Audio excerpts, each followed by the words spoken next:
का मकबरा नई दिल्ली के पुराने किले के पास निजामुद्दीन क्षेत्र में मथुरा मार्ग के निकट स्थित है। इस परिसर में मुख्य इमारत मुगल सम्राट हुमायूं का मकबरा है। हुमायूं की कब्र के अलावा उसकी बेगम हमीदा बानो और कई उत्तराधिकारी मुगल सम्राट की कब्रें भी यहाँ पे स्थित हैं।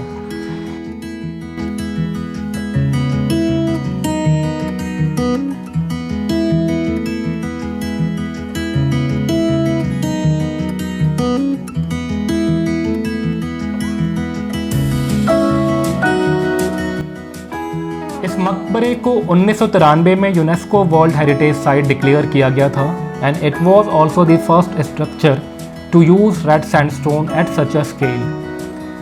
27 जनवरी 1556 को हुमायूं की मृत्यु के बाद Humayun tomb was built by the orders of his first wife and chief consort empress Bega बेगम।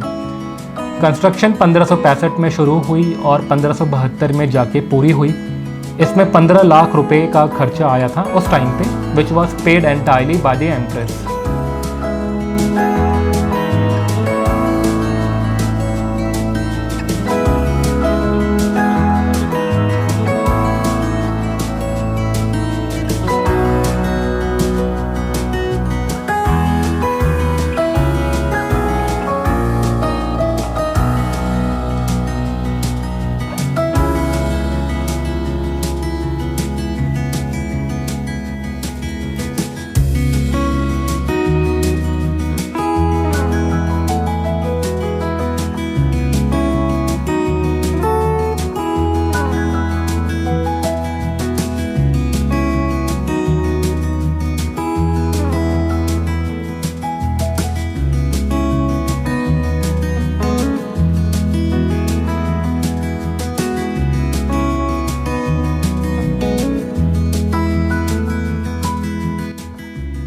भवन के वास्तुकार सैयद मुबारक इब्न मिराग घियाथुद्दीन एवं उसके पिता मिराग घियाथुद्दीन थे, जिन्हें अफगानिस्तान के हेरात शहर से विशेष रूप से बुलवाया गया था।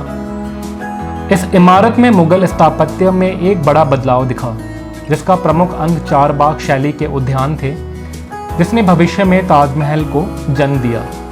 इसका मतलब हम ये भी बोल सकते हैं कि ताजमहल हुमायूं टॉम से इंस्पायर्ड है।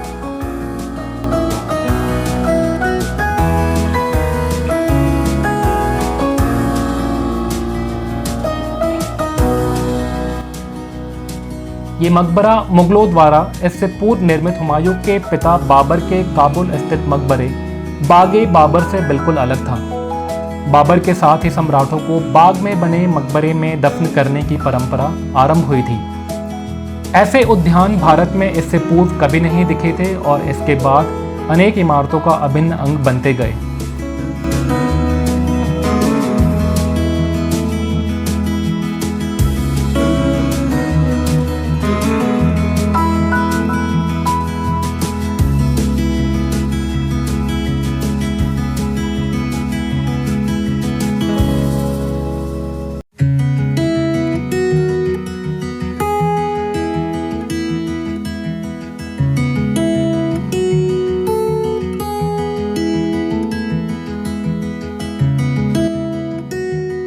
अगस्त 1947 में पार्टीशन के बाद पुराना किला और हुमायूं टॉम दोनों ही काफ़ी समय के लिए रिफ्यूजी कैंप्स में कन्वर्ट हो गए थे and these camps stayed open for about 5 years and cost considerable damage not only to the extensive gardens but also to the water channels and the principal structures.